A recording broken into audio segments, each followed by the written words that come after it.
Өглөөний мэд хүрэг үзэгчдээ лайк гэжтэй зочдын цаг эхлэж байна. Энэ удаагийн зочин Чингэлтэй дүүргийн 12 дугаараа шижид дүг өрхийн эрүүл мэндийн төвийн дарга Цэрэн Долгор байгаа. Танд өглөөний мэндийг хүргэе. За танд ашигсан өглөө мэдээ. За тэгэхээр Цэрэн Долгор гэжтэйгээ хамтраад бид өнөөдөр өглөө өрхийн эрүүл мэндийн төвүүдийн үйл ажиллагаатай холбоотой мэдээллийг хүргэх гэж байна. Өнөөдөр яг өрхийн эрүүл мэндийн төвүүд маань ямар үйлчилгээг иргэд олон нийтэд хүргэж байна, нийгмийн эрүүл мэндийн чиглэл рүү чиглэсэн ямар үйл ажиллагаануудыг ер нь явуулж байгаа юм бэ гэдгийг та бүхэндээ хүргэх болно. За тэгээд мэдээж өөрийнхөө өрхийн эрүүл мэндийн төв дээр тулгуурлаад ярина шүү дээ, тийм. Тэгэхээр өнөөдөр одоо яг Чингэлтэй дүүргийн 12 дугаар хорооны шижид дүг өрхийн эрүүл мэндийн төв маань ямар үйлчилгээнүүдийг иргэд олон нийтэд хүргэж байна вэ? Ер нь бол одоо манайх анх одоо өрхийн эрүүл мэндийн төв маань бол одоо өрх хэсгийн эмнэлэг гэж байна. Тэрнээс хойш бол одоо өрхийн одоо эмнэлэг гэж байсан. Тэгээд тэрнээс хойш хөгжөөд өрхийн эрүүл мэндийн төв гэж болсон. Ингээд бид нар бол одоо өрхийн эмнэлэг гэж байгуулагдсанаас хойш 20 жилийн яваа энэ жил бол тэмдэглэж байна л да. За ер нь бол манай баг бол 2006 оноос одоо энд Чингэлтэй дүүргийн 12 дугаар хороог бол одоо тендерээр аваад тэгээ үйл ажиллагаагаа явуулж эхэлсэн. Манай хамт олон бол одоо 16728 хүнд 4232 хүнд бол одоо өрхөд Чингэлтэй дүүргийн 12 дугаар хорооны одоо иргэдэд эрүүл мэндийн болон нийгмийн эрүүл мэндийн тусламж үйлчилгээг хүргэж байгаа л да. Энд бол үзүүлэхдээ бид нар бол одоо 8 эмч, 8 сувилагч, эрүүл мэндийн нийгмийн ажилтан, бусад ажилчин гэдэг одоогоор бол бид нар 22 хүний багаар бол энэ хороонд тусламж үйлчилгээ үзүүлж байгаа. За тэгээд бол ер нь бол бид нар 2006 оноос бол анх өрхийн эрүүл мэндийн эмнэлэг маань бол Азийн хөгжлийн банкын байранд байжгаад дараа нь цогцлбор байранд орсон байгаа. 2011 он. Тэгээд 2017 онд бол одоо тусдаа бие даасан тийм одоо барилгад ороод одоо тусламж үйлчилгээ үзүүлж байгаа. Ер нь өрхийн эрүүл мэндийн төв нь бол одоо бас уг нь хүнээ дагаад хороондоо бол харьяа нутаг дэвсгэр дотроо байрлаад дээр нь иргэдэд одоо гэрт нь ойрхон тусламж үйлчилгээ өгч өгөх аймгийн төлөвлөгөө байдаг л да. Тэгээд бол хороо цагдаа энтертэй цуг байдаг байсан урд нь. Тэр байдал нь бол одоо бас их жоохон зохимжгүй байдаг гэсэн. Тэгээ бие дааж байх нь бол айгүй их одоо нөгөө өөрсдийнх нь тусламж үйлчилгээг тий 50 орчинд иргэдэд хүргэх нь илүү их одоо тухтай байх гэж бодсон баг л та. Тэгээд бол Чингэлтэй дүүргийн засаг даргын хамгийн газраас хөрөнгө оруулалтаар нь бол манад 1000 м квадраттай тийм одоо 44 өрөөтэй тийм байшин барьж өгсөн. Тэгээд энэ дээр бол одоо бид нар иргэдэд тусламж үйлчилгээг ортуулах гэхээр одоо лабораторийн тоног төхөөрөмжүүд бол бүгд байрлагдсан байгаа. Тэгээд шүдний кабинет байгаа. Дээр нь эрентгийн тэгээд эхо тэгээд одоо эмэгтэйчүүдийн эмч байрлаж өгдөг. Энэ нь бол юу юм гэхээр одоо иргэдэд бол өрхтөөр хамгийн гол нь манад тулгамдж байгаа юм юу гэхээр шүд бол одоо асуудал байгаа тийм ээ. Хүүхдүүдийг бид нар өнөөдөр шүдийг онцлоод одоо өвчтөй байна гэдгээсээ илүү эрүүлжүүлж чадахгүй байгаа гэдэг байсан. Энэ дээр бол тоног төхөөрөмж суулгаж өгөөд Чингэлтэй эрүүл мэндийн нэгдлийн эм сувилагч нар ирж ажилласнараа одоо тэнд амьдарч байгаа бага насны хүүхдүүдийн шүдийг эрүүлжүүлж эхэлж байгаа байхгүй. Тэр чинь аюу их даваа тал тийм ээ. Тэгээд ирэхээр нөгөө яг хүндээ хурж үйлчилж байгаа. Энэ бол тэгэхээр бүхэл өрхийн эмнэлгүүдийг уг нь болж өгвөл шүдний кабинетийг байрлуулад тэгээд тэр хороондоо амьдарч байгаа хүүхдүүдийнхээ шүдийг эрүүлжүүлэх. Энэ бол надад одоо маш их тулгамдсан юмыг бол шийдэж өгсөн гэж бодож байна. За тэгээд дээр нь бол одоо бид нэр 2018 одоо оноос эхлээд 8 сараас магадлал итгэмжлэлт хамрагдсан байсан. 2016 онд орсон байсан байхгүй. Тэгээд тэрнээс нөгөө эрүүл мэндийн тухай хуулийн даатгалаас одоо санхүүжилт авах тэр одоо юу маань хэрэгжихгүй журам маань гараагүй байж байгаа 2018 оны 8 сараас эхэлж хэрэгжсэн. Тэгээд энэ маань хэрэгжээд ирэхээр чинь өрхийн эрүүл мэндийн төв дээр бол өдрийн эмчилгээ, сэргээн засах, тэгээд гэрийн сувилах уу, онцлог эмчилгээ гэж бас бид нар давхар бас даатгалаас санхүүжилт авч эхэлж байгаа. Энэ чинь бол бас иргэдэд бол айгүй их даваа талтай болж өгч байгаа байхгүй. Яагаад даваа гэхээр сэргээн засахын одоо тусламж үйлчилгээг өрхтөөрөө бид нар хийж байна. Өрхтөөр одоо тэр одоо шарлага хийлгэх тийм ээ. Тэгээд утлаг хийлгэх одоо искра одоо тийм бусад бариа засал масал тийм ээ. Зөө төнөр одоо тэр юмнуудыг бүгдийг өрхийн эрүүл мэндийн төв дээр хийж байгаа. Тэгээд тэр бол бас одоо мэрэгсэн юм чинь байна. Тэгээ хамгийн бас манай өрхийг бол бас сонгосон даваа тал нь юу юм гэхээр 8 эмчийн маань одоо 5 нарийн мэрэгжлийн эмч байгаа байхгүй. Тэгээд дүр сурталчилгааны эмч байна, одоо уламжлал сэргээн засгийн эмч байна. Тэгээ эмэгтэйчүүдийн эмч байна, доторын эмч байна. Тэгэхээр эдгээр чинь бүгд багцаараа байгаа учраас манад бол нөгөө даатгалаас уламж өгч авахд ямар ч торох юм байхгүй. Өдрийн эмчилгээ авдаг. Тэгэхээр одоо бүх хүүрхүүд одоо магадлал итгэмжлэлд хамрагдсан байх юм бол одоо өдрийн эмчилгээг авч болж байгаа. Тэн дээр ч нөгөө аль биесээр стор нэгээд 2 дугаар шатлын эмнэлгүүд дээр хэвдэж эмчилүүлдэг байсан болвол гэрээр эмчилүүлэх боломжтой болж байгаа шүү дээ. Гэртээ одоо өрхтөө хажууд байгаа, хаяанда байгаа эмнэлэгдээ одоо ирээд өдрийн эмчилгээ нээлгээд шинжилгээ хийлгэн тийм ээ. Тэгэхээр манай өрхийн хамгийн давуу тал нь бол лаборатори ажиллагаагаа бүгдээ хийдэг байгаа. Тэгэхээр тэр лаборатори ажиллагаагаа хийж байгаа учраас өглөө өвчтөн орж ирлээ бид нар доор лаборатори руугаа оруулна. Лабораторийн онцлогоо шинжилгээгээ хийгээд эхондоо харуулна. Шаардлагатай бол эрентгээндээ харна тийм ээ.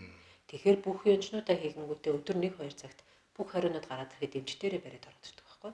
Тэгээд ирэхээр чинь тэр хүн чинь за ийм юм байна, ийм юм байна. Тийм учраас одоо энэ аншийг тавиад энэ хүнийг өдрийн эмчилгээнд авч болох юм байна гэдэг заалтыг бол одоо хийж болж байгаа байхгүй.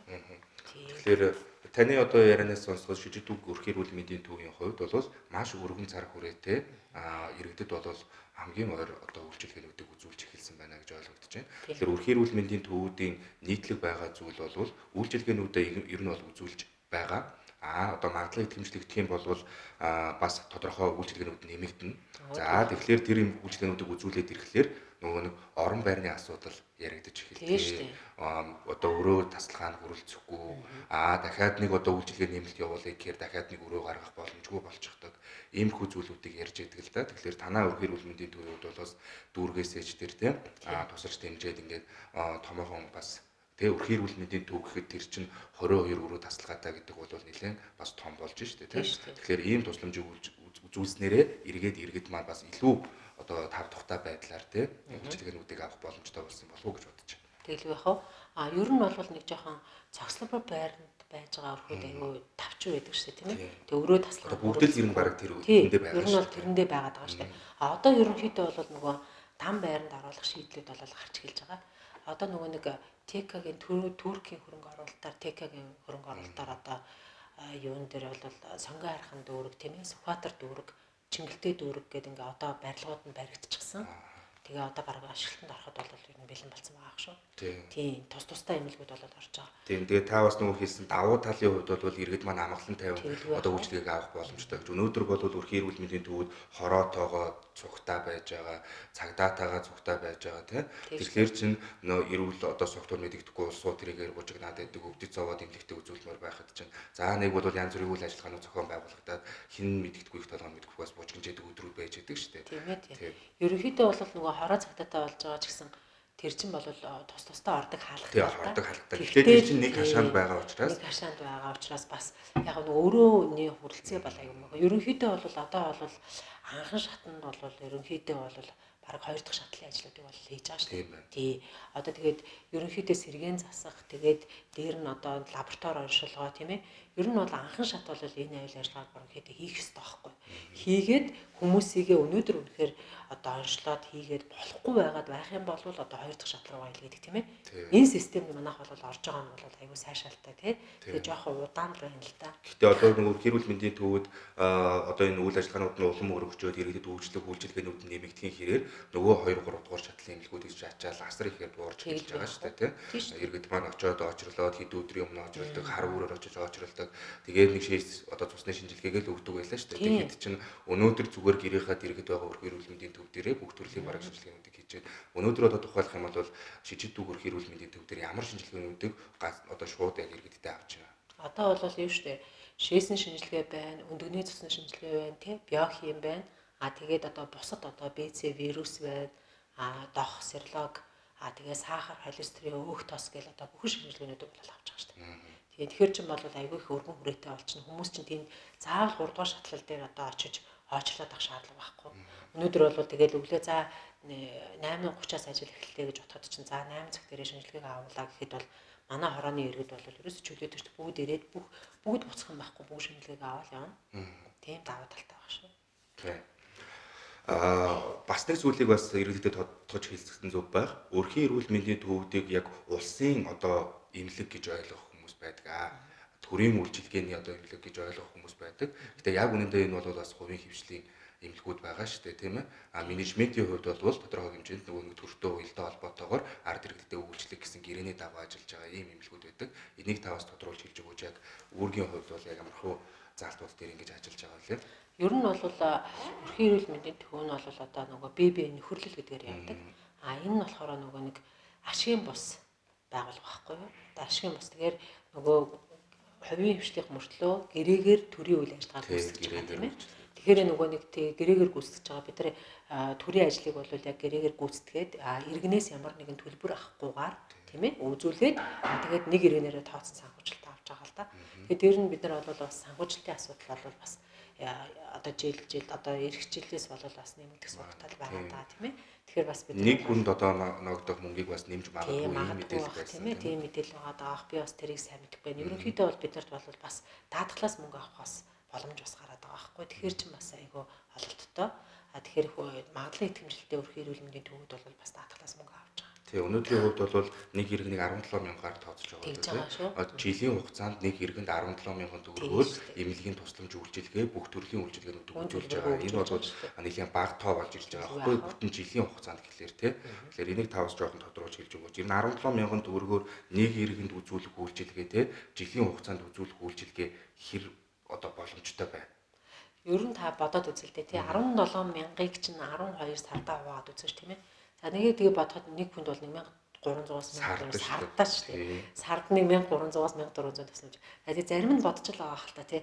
Би өрхтөө үзүүлдэггүй шүү дээ тий. Миний миний мөнгө тийшээ орж л байгаа даа гэж бодож л байгаа х тий. Тэгэхээр энэ бол нөгөө нэг юуны босод одоо ахмад настан ч юм уу тийм ээ.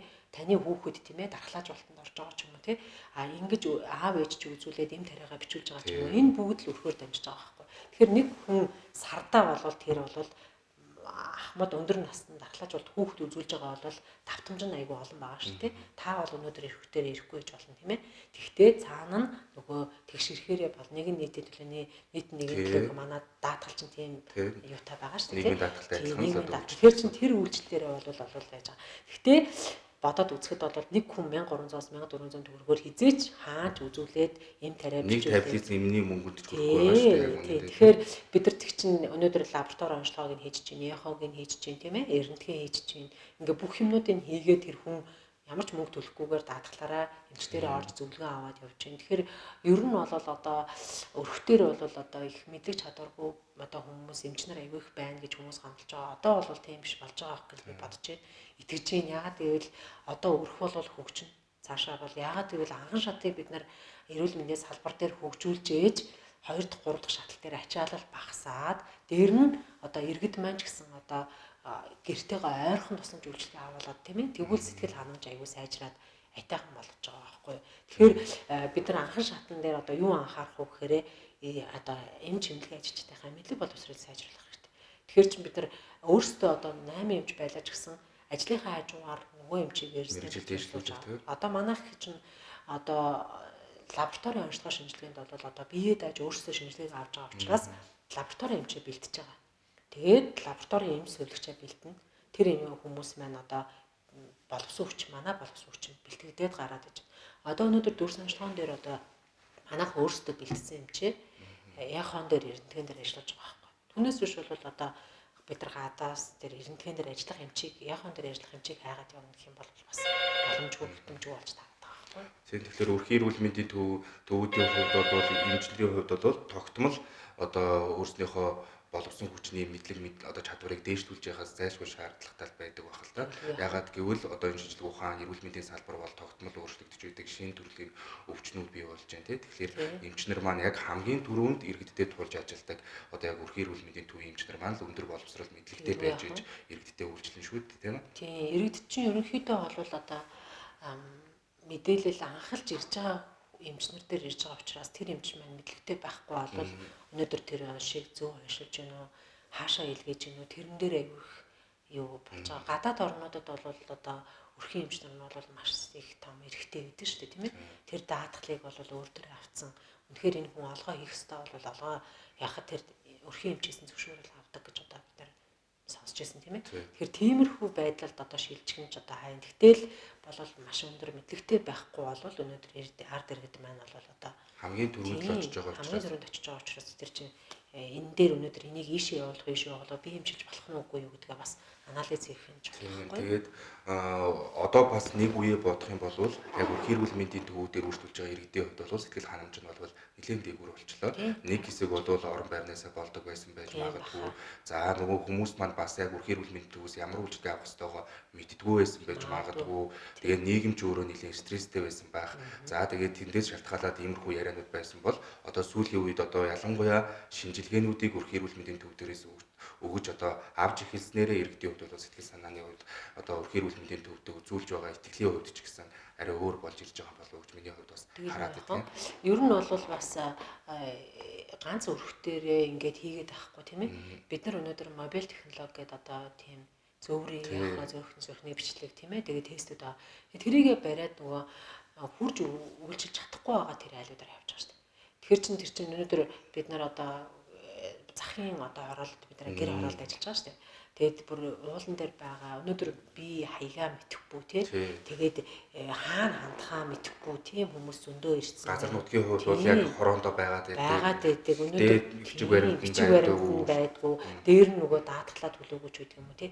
Тиймэрхүү айлууд дээр бид нар ч өнөөдөр гэрээр нь очиод одоо эхогоо барьж очиод үзлэг хийгээд үнэхээр энэ болохгүй байгаа юм бол яад тестийг бас үзэж өгөөд өөрчлөлттэй байх юм бол эмчилээд эсвэл хоёр дахь шатлал руу явдаг юм. Тийм үйлчлэгээ бас тусламж үйлчлэгээ бас нэмэгдээд явж байгаа шүү.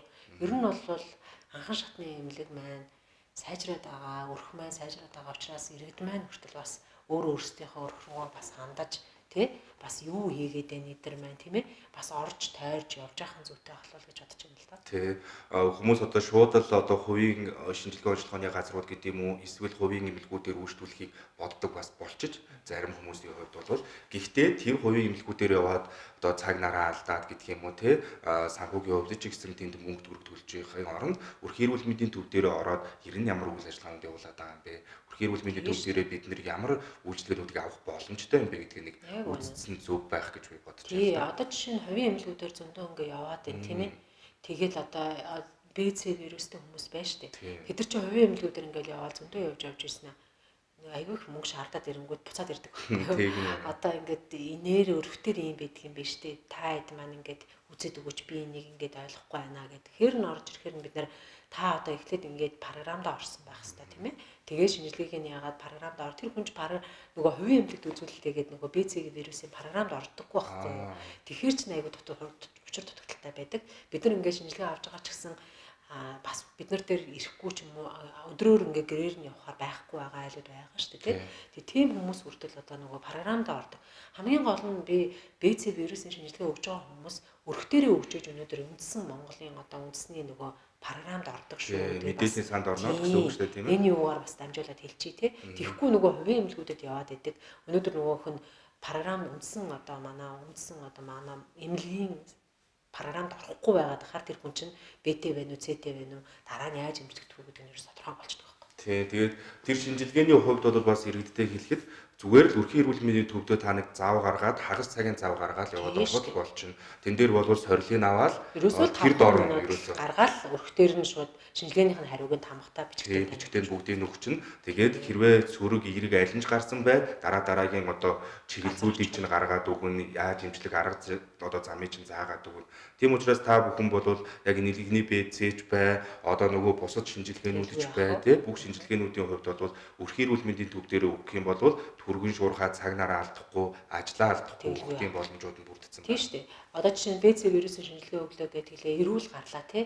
Эрүүл гарлаа гэчихэд хайжиж болохгүй байхгүй. Өнөөдөр Б вирусын вакцин гэдээ байна. Өнөөдөр тэр хүний чинь одоо урьдчилан сэргийлээ тэр вакцина хийлгчих юм бол ахаад Б вирусын халдвар авахгүй шүү дээ. Тийм. Тэгэхээр чинь өнөөдөр бид нар тэрвгээл наазах нь мэдчих хэвээр байхгүй.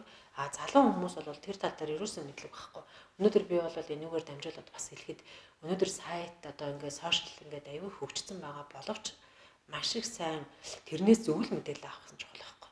Тийм. Тэгэхээр Б вирусын одоо вакцин байгаа, С вирусын бол эмчилгээ гарцсан байгаа. Хүмүүс эрүүл болох бас боломжууд ингээд гараад байгаа учраас бол хүмүүс бол зөвлөл мэдээлэл авах нь чухал. Тий. Тэгээд одоо бас нэмж бас мэдээлэл өгөхөд халтрын агуулгын үйлрэл эхэлж байна тий. Халтрж одоо халтрын агуулганаас болоод бэртэж гимтдэг одоо зүйлүүд их гардаг. Тэгээд тэрийгээ одоо нөгөө нэг гэртээ манайхан ч өөрийнхөө арга технологиор идгээхийг оролддог гэдэг юм уу. Шууд гимтлийн имлэг дээр очичоод тэгээд нөгөө нэг бичиж өгсөн хэвтээд байдаг гэдэг юм уу тий. Тэгэхэд тэрэн дээр одоо болоод бэртэл гимтэл дээр болвол нөхөн сэргийн хэмжээлгээ маань бас үрхий эрүүл мэндийн төвлөр хийгдэж байгаа. Тийм шүү дээ. Бүх төрлөөр нь хийж ийм бүгд нөхөн сэргийг хийж байна тий. Ямар хөдөлгөөн одоо жишээ нь гипстэй удаан байгаад ах юм бол тэр хөшинг үсээ тэр хүн гарын хөдөлгөөн алдчихдаг. Тэгэхээр тэрний ямар далаацтай хөдөлгөөн хийх үү тийм ээ? Ямар хөдөлгөөнд хаслах гэж тэр хүн хэвэн байдалд эргэж орох уу? Тэрий чинь бол манай сэргийн засгийн эм солигч нар бол зааж. Гэрээ чин дэргэд байгаа өрх эрүүл мэндийн төв дээр л сэргийн засах хэмжүүлгийг хийж байна. Та бэртэж гимтсэн хэрнээл одоо автобус унаанаас өгсүүлээд бүх ажил зардал болоод нэг имлэг дээр очиод одоо үзүүлж нөхөн сэргийн хэмжүүлгээнд хамрагддаг байсан бол одоо гэрээ чин дэргэд байгаа өрх эрүүл мэндийн төв дээр одоо энэ хэмжүүлгээнүүдийг хийгээд эхэлсэн, мэрэгжлийн эмчийн ажиллаад эхэлсэн, тоног төхөөрөмжөнд суурилагдсан ийм байдалтай байж штэ тий. Тэгэхээр одоо угаасаа энэ тодорхой байдаг өвөл болно, халтраа агуулгаа үүснэ, хүмүүс маань одоо унж бэртэх тохиолдол зөндөө гардаг. Тэгэхээр гарна гэж байгаа юм биш. Гэтэ гардаг тохиолдол байдаг учраас хэлж байгаа. Тэгээд энэ имчилгээ болоод өрх эрүүл мэндийн төв дээр бас хийгдэж байгаа шүү гэдгийг бас хэлхэн зүг байхаа. За тэгээд бас нэг зүйлийг тодруулахад бит хоёр нөгөө нэг ярьсан яриануудаа илүү бас та бүхэн тодорхой болгож өгөх гээд би асуух гэдэг юм л да. Өдрийн имчилгээ гэж гарсан стор нэгээд энэ одоо имчилгээнүүдийг хийгээд эхэлсэн гэж хэлсэн. Хоёрдугаар шатлалын эмнэлгүүдийн очрдуугаар ямар байгаа бэлээ өнөөдөр. Одоо өнөөдөр нэг очиод имлэг твтээд имчилгээ авъя гэхэд бол магадгүй 1-2 сарын дараа тэр имчилгээнүүд хийгдэхэр байгаа байж магадгүй тийм ээ. Тэгэхэд өрх эрүүл мэндийн төв дээр болвол бүр сторыг нэгээд ингээд гэрээсээ имчилгээгээ хийлгээд ингээд явж явах одоо уялдаа холбоо бас бий болчихлоо шүү дээ. Энийг та бас нэлээд дэлгэрүүлж ярьж өгсөн зүг байна. За ер нь бол энэ нөгөө эрүүл мэндийн даатгалд хамрагдсан. Одоо тэр нөгөө өрх болгон дээр очингуудаа л өдрийн имчилгээ нээж байгаа гэж бас болохгүй. Тэгэхээр би бол бүхэл одоо иргэдэд хандаж хэлэхэд бол өөрийнхөө байгаа өрхийн имлэг маань магадлан итгэмжлэлд хамрагдсан байна уу гэдэг нь бол бас асуух хэрэгтэй тийм ээ. Хэрвээ зөв магадлан итгэмжлэлд хамрагдаагүй бол тэр өдрийн имчилгээ авч чадахгүй шүү дээ. Тэгэхээр тэрийг нь бас яахгүй бол өдрийн имчилгээ байдаг гэсэнгээ ороод ивэл бас тэр тийм тэгэхээр өрхийн эрүүл мэндийн төв дээр очиод асуусан зүг байна. Тий асуухан зүг. Тэгээ асуугаад тэр өдрийн имчилгээ нь бол ерөнхийдөө бол ямар хүмүүст яадаг гэхээр үйлчлдэг гэхээр өдрийн имчилгээ нь нөгөө төр хариуцж байгаа хөгжлийн бэрхшээлтэй тийм ээ. Тэгээд өндөр настан, гөрөвтэй тэгээд хүүхэд бага насны хүүхэд тэд нар маань бол одоо өдрийн имчилгээнд хамрагдаж болж байгаа шүү.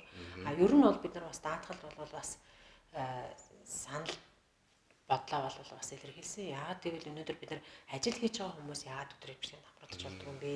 Яагаад гэвэл тэр чинь одоо бас л даатгалаа төлөө явж байгаа тийм ээ. Шинжилгээний өөрчлөлтөд гарсан байхад бол бас даатгал хамрагдаж болохгүй мүү гэдэг юм бид нар хэлсэн байгаа л да. Тийм үү. Ажил хийж байгаа хүмүүсийн хувьд харин ч бүр хамрагдвал болмоор юм шүү. Уг нь бол болмоор. Өдрийн имчилгээгээ гэртээгээ ойрхон хийлгэж ийн гэдэг чинь ажлаа алдахгүй байх бас нэг боломж үүсэж ирэх юм шүү. Тий яг бид нар бол бас санаагаад хэлсэн л дээ бас бидний юу даатгал бас санал бодлыг авдгийн. Тэгээ бид нар бол энэ санал бодлоо хэлээд иргэд маань бас одоо тэрний чинь дагуу бас санал гомдоо хийж байгаа шүү дээ биднэрт.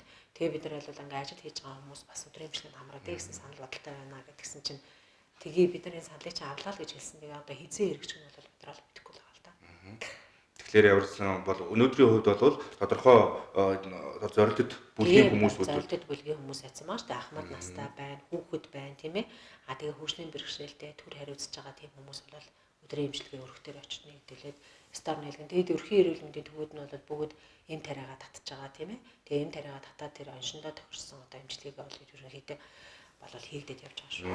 Гэхдээ бол одоо бүхэл өвчин одоо өдрийн имчилгээ гэж болохгүй. Тодорхой хэмжээний бас тодорхой амьсгалын замаас тийм бөөр мэдрэлийн талаас тийм гэдээ биднэрт бол стандарт өгсөн байна. Тийм учраас нөгөө өрхийн эрүүл мэндийн төвөөс та заавал мэдээлэл аваарай гэдгийг хэлээд байгаа шүү дээ тийм. Мэдээлэл аваарай. Одоо нөгөө эрүүл мэндийн карттайгаа ороод эмчээсээ зөвлөгөө мэдээлэл авч чадвал хангалттай шүү дээ тийм ээ. Тэгэхээр жоохон зав гаргахад хангалттай. За тэгээд өрхийн эрүүл мэндийн төвүүд ингээд жил ирэх тусам үйлчилгээнүүд нь нэмэгдээд цар хүрээ нь илүү өргөжөөд ингээд ирэхээр ачаал мэдээж нэмэгдэж байгаа. Тэгэхээр ачааллаа одоо ер нь нэмэгдэж байгаа ачааллыг хэрхэн зохицуулж байна одоо танаа эмнэлэг дээр жишээлх юм бол мэдээж одоо ингээд нэг эрүүл мэндийн даатгалаас мөнгө аваад үйлчилгээнүүд маань улам өргөжж идэг. Одоо тэгээд шинэ кабинетүүд нэгээд тоног төхөөрөмж суйрлуулаад ингээд дахиад нэмэлт үйлчилгээнүүд гаргаал идэг. Ингээд ч улмал ачаал чинь ихсэж байгаа юм шүү. Тэгэхээр ихсэж байгаа энэ их ачааллыг ямар байдлаар зохицуулж чадж байна? Тэгээ ерөнхийдөө бол мэдээж ачаал ихсэж байгаа л да. Тэгсэн мөртлөө нөгөө өгж байгаа санхүүжилт маань хөрөлцөхгүй байгаа. Нөгөө сувилагчаа нэмж болохгүй, эмчээ нэмж болохгүй тиймэрхүү тохиол байгаа л да. Гэхдээ явандаа бол нэмэгдэх байх л та. Би бол нэмэгдэнэ гэж бодож байна. Гэхдээ ерөнхийдөө бол үдээс өмнө илүү их ачаалттай байдаг. Тэгэхээр манайх бол ихэвчлэн үдээс өмнө бол одоо нөгөө яаралтай гэрээ эргэлтээр явдаг эмч сувилагчаа гаргацдаг байхгүй. Тэд нар маань хэрэг зэ яаралтай юм гарах юм уу? Тэгэх юм бол тэр яаралтай дуудлагандаа явдаг. Угаасаа жолоочтой шүү дээ. Имлэгтэй юу машинтаа. Тэгээ тэр дуудлагандаа бол яваад үдээс бусад эмч нар сувилагч нар бол үдээс өмнөх одоо лаборатори онцлогоо сэргээн засах гэдэг чинь ихэвчлэн дандаа үдээс өмнө байдаг байхгүй. Тэр үдээс өмнөх бүх ажлуудыг бүгдийг амжуулаад үдээс хойш болонгууд одоо гэрээ эргэлт нөгөө одоо яаралтай тусламж хамдыгийн эргэх хөгжлийн бэрхшээлтэй эргэх гэдгийг дандаа үдээс хойш ажилтаа зохицуулдаг. Тэгээд нөгөө нэг очер дугаарын хувьд иргэд маань ер нь ямар байдлаар хөгжүүлж байгаа юм бэ? Одоо бас нөгөө нэг банцан саадал дээр цувар сууж байгаад үзүүлээд байна уу? Эсвэл бас арай өөр хэлбэрлүү шилжиж чинь үү? Цаашдаа ер нь яах вэ? Тий, ер нь бол цаашдаа бол одоо бас нөгөө юу нэр банкнууд дээр байдаг шиг номер аваад орохж бас даваад юу сул талтал гэдэг л да. Тэд нар чинь нөгөө банкныхан шиг байнга тэр эмч нар чинь ингээ өрөөндөө сууж болохгүй тий. Жишээ нь одоо сургалттай байдаг ч юм уу, ямар нэгэн хурал зөвлөгөөнтэй байдаг ч юм уу. Тэгэхээр жишээ нь группийн магадлалын итгэмжлэгийн хуралдаж байдаг юм. Тэгэхээр бас байхгүй байгаа үед тэрий чинь яхаа. Гэтэ ерөнхийдөө бол уудан дээр манай эмнэлгийн уудан дээр хөтөл сувилагч байдаг. Тэгээд тэр хөтөл сувилагч ороод ирээд та ямар үйлчлэг авах гэж яах чинь сайн байна уу гэл тий. Ухтаж аваад тэгэл тийм үйлчлэгээ байна гингүүт нь тэр эмчи тийшээ гээ тэр өрөөнд ор танаа гудамж эмч тэр өрөөнд сууж байгаа гэдэг ч юм уу тий. Байгаа бол тэр эмч бол байхгүй бол нөгөө эмч рүү оруулдаг ч юм уу. Тэр зохицуулгыг бол уудан дээрээс идэлтэй. Тэгээд ер нь одоо ингэ сүүлийн үед ажиглаж байхад таны хувьд яг одоо тэр хүмүүсийн дунд ажиллаж байгаа хүмүүсийн хувьд хүмүүсийн хандлага ер нь хэрхэн өөрчлөгдөж байгааг мэдрэгдэж байна. Одоо эргээд өөрчлүүлж байгаа хүмүүсийн өөрчлөгдөж шүү дээ. Одоо би одоо 2006 оноос хойш ажиллаж байна л да. Тэр үед одоо анх бол одоо жижигхэн одоо нэг 30 за нэг 40 м квадрат байшинд одоо 7-8 эмч ажиллаад тэр одоо энэ багаараа ажилладаг байлаа шүү дээ. Тэгэл коридорт одоо маш их бухимдал ууртаа. Тийм тэгэл одоо манайс ч одоо баг эмч нар одоо манай нэг эмч сувилагч хоёр бол хасаанд ажиллаж байгаа зодуулаад тэгээ тэрнээсээ бол одоо ажилласаа гарч ирсэн тохиолдол байгаа. Тэгэхээр иймэрхүү одоо бухимдлууд энэ нийгмийн стресс дээр нь бол одоо бас тийм стрессүүд байдаг байсан. Тэгэл одоо нэг тэр нь бол аажимдаа арилаад өнөөдөр гэхэд өдөр бол 2019 одоо 2020 он гарах гэж байна тийм. Тэгэхэд бол одоо миний хувьд бол маш их сайхан гэрэл гэгээтэй маш их одоо хүмүүс нь ч хүртэл айгүй тайван тий мэдээж коридор нь уужуу тайван суух санал нь байж гин тий одоо жишээ нь одоо даралтай үзүүлээд ийшээгээ эмч рүүгээ ор гэдэг ч юм уу тийм ээ дулаалт нь тухтай байна орчинд өнөөдөр ингээд одоо коридорт нь зурагт хэдлэг саруулаад танд хэрэгтэй мэдээллийг цацаад байхад одоо хүн тэрийгээ баг хараа сууж ивэл бараг уулахгүй шүү дээ тийм ээ. Гээд ийм маягаар бол бас хүмүүсийн бухимдал. Тэгэхээр энэ бол үрхийрүүл мэндийн төвийн нийтлэг одоо хөгжиж штэ тийм.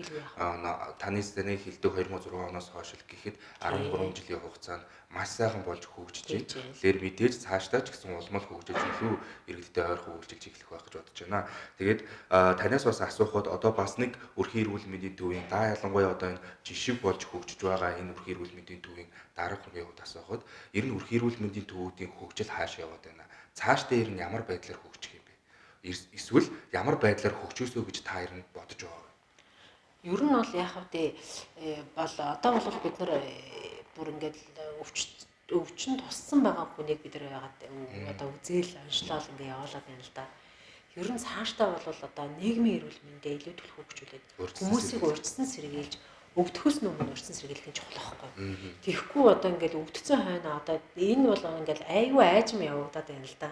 6 оноос хойш би ингээд ажиглаж байхад бол одоо өнөөдөр бид нар дархлаажуулалтыг одоо 2011 оноос өргөтөр аваад одоо ингээд 8 жил хийж байна тий. Тэгээ 11 оноос эхлээд нөгөө А гепатитын одоо вакцин хийж эхэлсэн. Тэгснээс бид нар одоо 2006 оноос 11 он 4-5 жил бид нар А гепатиттай аягүй их ноцтол ингээд. Тэгэхээр өнөөдөр бид нар вакцин хийлгэснээр ямар их ажил бодлоо. Одоо А гепатит гэж байхгүй болсон. Тий, өнөөдөр гэрд нь очиод одоо А гепатитын голомтын арга хэмжээ аваад нөгөөхий чи хүүхдээ чи ингээд явах юм бол тийм шүү. Тэгэхээр бол вакциндаа болоод аягүй их яаж энэ жишээгээр ингээ харахад бол өнөөдөр урьдчилан сэргийлээд байх нь аягүй чухал байхгүй юу? Жишээ нь одоо нийгмийн эрүүл мэндийн боловсролын сан олгох хэрэгтэй. Ээж аав нарт эрүүл мэндийн боловсролын сан.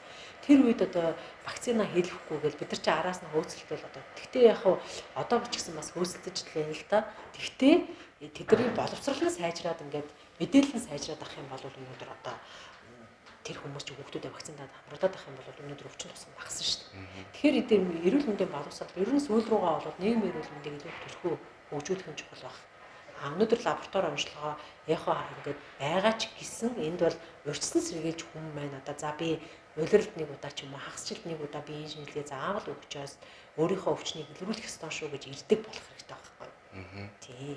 Одоо бол илрүүлж л байгаа л да. Гэхдээ энэ бол одоо хүмүүсийн хандлагыг бол өөрчлөх зайлшгүй шаардлагатай. Тэгжээж бол өвдсөн хойноо биш өвдөхөөсөө өмнө одоо өвдөхөөс нь өмнө одоо иргэдийг одоо өршөөлдөг болох боломжтой болж эхэлнэ гэсэн тийм. Одоо бол би 5 жилийн дараа гэхэд бол одоо би энэ телевиз дээр ирээд ярилцлага өгөхөд бол өвдсөн хүмүүсийг онцлох. Бид нар өнөөдөр урьдчилан сэргийлэх хүслэгтэл хүмүүсээ аяг оруулдаг боллоо шүү гэж ярьдаг болох хэрэгтэй байхгүй юу? Тэгэх юм бол болж байгаа. Умаа хүзүү эсийн шинжилгээ хөхний эртэлрүүлэг одоо 25 дараа ихсээд юм гэж гадар яриад байгаа тийм ээ. Тэг чин өрхтөр чи одоо 3 жил дараалал тэр хүн эсийн шинжилгээ одоо үн төлбөрөөгөө өгч байгаа шүү дээ. Тэгэхээр тэрэнд чи ирээч гэдэг хахад ирэхгүй байгаа байхгүй юу? Тий. Тэгэхээр чин одоо тэрэндээ би ордог шүү дээ. Би ямар урьдчилан сэргийлэлд ордог байлээ. Одоо бусад одоо 2 дахь 3 дахь шатлал дээр нөгөө багц тусламж үйлчилгээ өгч байгаа тийм ээ. Тэрэн дээрээ хүртэл би энэ багцад би орсон байгаа штэ. Эндээ би очиод нэг удаа цаг гаргаад орчоо даа гэдэг ингэхэд бол бас урьдчилан сэргийлэх хүслэгтээ сайн ороод ах юм бол манай эртэлрүүлэлтүүд бол яг өнөөдөр болвол иргэдийн тэр урьдчилан сэргийлэх хүслэг шинжилгээнд хамрагдж байгаа байдал жоохон муу байгаа тийм үү? Ер нь жоохон таараа байгаа штэ. Яагаад гэвэл бид нар нөгөө БЦ вирусын илрүүлэлтийн шинжилгээг бол одоо анхан шатн дээр авч эхэлж байгаа штэ. Тэгэхэд бол бас одоо муу байна гэж яриад байгаа тийм ээ. Одоо бол тэнэг 50-60% л болж байгаа. Ерөнхийдөө нодлон бид нар бол бас ярьж байгаа 45% байдаг гэсэн. Тэгэхээр нөгөө иргэдийн бид нар одоо ингээл орж ирээд үзүүлэх гэж байгаа, хүүхдээ үзүүлэх гэж байгаа, орж иж байгаа аав, ээж, эмээ бүгднгийн регистрийн дугаар. Ерөөсөө одоо бол даатгал олно хэрэг болсон шүү дээ. Регистрийн дугаар. За та нар регистрийн дугаараа хэлээдэгтэй би шалгаадах гэдэг гээл БЦ вирус эмчнэр болгонд гэдэг. БЦ вирус руу ороод таны заавал манай хорооны хүн биш байхгүй юу? Өөр газар ажиллаж байгаа ч гэсэн харьяаны бус өрхий одоо өрхтөр ороод би БЦ вирусын шинжилгээ өгөх гэсэн юм аа гэхэд таны дуртай аав. Тэгэхээр чин тэр танд орж ирж байгаа тэр ээж аав ах トゥ нар нь уг нь хамаагүй тийм ээ. Гэхдээ би тэр хүн өнөөдөр өөрийнхөө одоо урьдчилан сэргийлэх хүслэгтээ орсон байна уу гэдгийг би давхар шалгаж байгаа. Ороогүй байх юм бол за та ороогүй байна. Ийшээгээ одоо 204 ороод та нэг 5 минут дотор БЦ вирусын шинжилгээ чивчих. Тэгэхээр тэр хүн өнөөдөр та одоо хаач явж болно шүү дээ тийм ээ. Өөр газар ажилтаа өөр одоо сум багт ажилтаа байж болно. Хамаагүй тэр өрхтөр ороод би БЦ-гээ өгөөгүй юмсан би өчг юмсан гэх юм бол тэр газар авна шүү дээ. Тий. Тэгэхээр одоо хүмүүсийн хандлагыг л өөрснөө эрүүл мэндэд анхаардаг. Хүнээр заавал хилүүлж шаардуулдаг биш. Бүх нийтийн аян зарлуулаад, хөтөлбөр зарлуулаад ингээд идэг биш. Хувь хүн өөрөө одоо эрүүл мэндийн байгууллагынхаа ажилчдаа хамтраад сайн дураараа хамрагддаг ийм байдлыг л ирээдүйд бий болгох одоо өрх эрүүл мэндийн төвүүдийн зорилго болж байна. Тэгчих юм бол өнөөдөр өвдөд авахгүй шүү дээ тийм ээ. Би урьдчилан сэргийлээд ингээд нөгөө шинжилгээнүүдэд орсон шүү дээ. Тэгээд одоо би яах ёстой вэ гэх юм бол бид нар чинь за одоо ингээд тасгал хөдөлгөөн хийгээд одоо өнөөдөр ингээд жингээ илүүдл их байгаад байна шүү. Жингээ минь битээ барьж байгаа. ЭПТ их таргалж байгаач гэдэг юм уу. Одоо ингээд явах юм бол манай хөвшил өөрөө хайдаа засраад айтайхан болж эхэлнэ гэх юм. За баярлалаа. Харамслал хоёул гэж ярилцах цагийн түрүүд өндөрлж байна. Бидний урилгыг хүлээж авч ирж өрх эрүүл мэндийн төвүүдийг үйл ажиллагаа, цаашдын хандлага, өнөөдрийн үйлчилгээтэй холбоотой мэдээлэл өгсөн танд баярлалаа. Таны цаашдын ажилд амжилт хүсье. Баярлалаа. Та бүхэн ч гэсэн ажил амжилт хүсье. За үзэгчдээ хүрээд зочны цаг өндөрлөж байна. Маргааш шинэ зочинтойгоор эргээд уулзъя.